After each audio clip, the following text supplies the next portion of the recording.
اللہم صل علی محمد وعلی آل محمد۔ ویڈیو دیکھنے والے تمام مسلمان بہن بھائیوں کو میری طرف سے السلام علیکم ورحمۃ اللہ وبرکاتہ۔ ہریرہ قرآن اکیڈمی میں ہم آپ کو خوش آمدید کہتے ہیں۔ آپ اگر صحیح طریقے سے قرآن پاک کی تلاوت کرنا اور قرآن مجید کو تجوید کے ساتھ پڑھنا اور قرآن مجید کا ترجمہ و تفسیر اور روزمرہ کی مسنون دعائیں سیکھنا چاہتے ہیں تو ہمارے ساتھ اس چینل میں شامل ہو جائے۔ چینل کو سبسکرائب کر لیں، انشاءاللہ آپ کو بہت کچھ سیکھنے کو ملے گا۔ آج ہم نورانی قاعدہ تختی نمبر 11 کا 5واں سبق پڑھیں گے۔ تختی نمبر 11 کے 4 اسباق پچھلی ویڈیوز میں گزر چکے ہیں۔ آپ ان ویڈیوز کو دیکھ لیں، ان اسباق کو یاد کر لیں تاکہ آنے والے اسباق میں آپ کے لیے آسانی ہو۔ شکریہ۔ تو چلیے آج کے سبق کا آغاز کرتے ہیں۔ اعوذ باللہ من الشیطان الرجیم، بسم اللہ الرحمن الرحیم۔ آج کے سبق میں ہمارے پاس پہلا حرف ہے عین۔ عین کا مخرج ہے وسط حلق، یعنی گلے کے درمیان والے حصے سے زور لگا کر عین کو نکالیں گے، عین کو ادا کریں گے۔ یہ عین کا مخرج ہے اور عین پر زبر ہے، اس کے بعد دال ہے۔ دال کا مخرج زبان کی نوک کو سامنے والے اوپر کے دونوں دانتوں سے ملائیں گے، ٹچ کریں گے، دال کو ادا کریں گے۔ یہ دال کا مخرج ہے اور دال پر جزم یعنی سکون ہے، دال ساکن ہے۔ جزم حروف کو ملانے کے لیے استعمال ہوتا ہے۔ عین اور دال کو آپس میں ملائیں گے اور دال یہاں پر ساکن ہے تو دال پر قلقلہ کریں گے۔ 5 حروف قاف طا با جیم دال جہاں بھی آ جائے اور یہ جب ساکن ہو یا ان پر وقف کیا جائے تو ان حروف پر قلقلہ کیا جاتا ہے، یعنی ساکن حرف کو کچھ ہلا کر پڑھتے ہیں، جیسے عین دال زبر عد، عین دال زبر عد۔ نون کا مخرج زبان کے کنارے کو دانتوں کے مسوڑوں سے ٹچ کریں گے، نون کو ادا کریں گے۔ نون پر 2 زیر تنوین ہے، یہاں اخفا کریں گے۔ نون 2 زیر نن عدن۔ جب قرآن مجید میں ایسے الفاظ آ جائے جب ان پر وقف کریں گے، جب ان پر روکیں گے تو کس طرح پڑھیں گے؟ عدن وقفاً عدن۔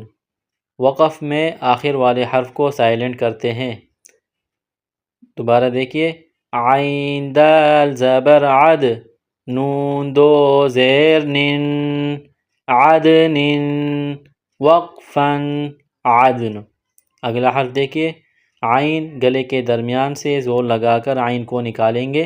عین پر زبر ہے، اس کے بعد شین ہے، شین کا مخرج زبان کا بیچ سامنے والا تالو، اس سے شین ادا ہوتا ہے اور شین پر جزم ہے۔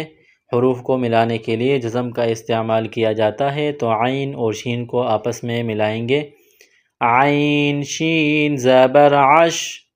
اس کے بعد را ہے، را پر 2 زیر تنوین ہے، را کو باریک پڑھیں گے اور را پر اخفا کریں گے تنوین کی وجہ سے۔ را 2 زیر رن عشر وقفاً عشر، جیسے سورۃ الفجر میں ہے والفجر ولیال عشر۔ اگلا حرف دیکھیے، عین، عین پر زبر ہے، اس کے بعد صاد ہے، صاد کا مخرج زبان کی نوک اور سامنے والے نیچے کے دونوں دانتوں کا کنارہ اور کچھ اس میں سامنے والے اوپر کے دونوں دانت بھی مل جائے تو صاد ادا ہوتا ہے۔ یہ صاد کا مخرج ہے اور صاد کو پر پڑھیں گے، یعنی صاد کو موٹا پڑھیں گے۔ صاد پر جزم ہے، حروف کو ملانے کے لیے جزم کا استعمال کیا جاتا ہے تو عین اور صاد کو آپس میں ملائیں گے۔ عین صاد زبر عص۔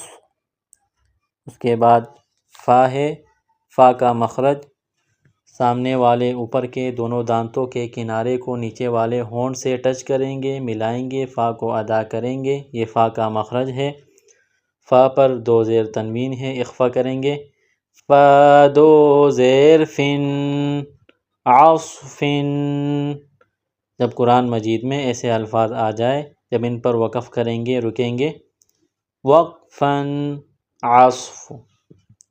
اگلا حرف دیکھیے غین، اس کو موٹا پڑھیں گے، غین کا مخرج گلے کا وہ حصہ جو منہ کے قریب ہے، جس طرح انسان گلے سے بلغم نکالتا ہے اس طرح غین کو نکالیں گے، غین کو ادا کریں گے۔ اس کے بعد را ہے، را پر جزم ہے، تو جزم حروف کو ملانے کے لیے استعمال ہوتا ہے، غین اور را کو ملائیں گے، غین را زبر غر۔ اس کے بعد قاف ہے، بڑا قاف نقطوں والا، اس کو موٹا پڑھیں گے، قاف دو زبر قن، غرقن۔ جب قرآن مجید میں ایسے الفاظ آ جائے جب ان پر وقف کریں گے رکیں گے تو آخر میں الف کو ظاہر کریں گے، الف کو پڑھیں گے وقفاً غرقا، جیسے قرآن مجید میں سورۃ النازعات میں ہے والنازعات غرقا۔ اگلا حرف دیکھیے غین، اس کو موٹا پڑھیں گے، غین پر پیش ہے، اس کے بعد لام ہے، لام پر جزم کا نشان ہے، تو غین اور لام کو آپس میں ملائیں گے جزم کی وجہ سے، غین لام پیش غل۔ اس کے بعد با ہے، دونوں ہونٹ ملائیں گے، با کو ادا کریں گے، با پر دو زبر تنوین ہے، یہاں اخفا کریں گے، با دو زبر بن غلبن۔ جب وقف کریں گے رکیں گے تو آخر میں الف کو ظاہر کریں گے، الف کو پڑھیں گے جیسے وقفاً غلبا۔ دوبارہ دیکھیے غین لام پیش غل، با دو زبر بن غلبن وقفاً غلبا۔ الحمدللہ ہمارا آج کا سبق یہاں مکمل ہوا، اگلا سبق انشاءاللہ اگلی ویڈیو میں۔ السلام علیکم ورحمۃ اللہ وبرکاتہ۔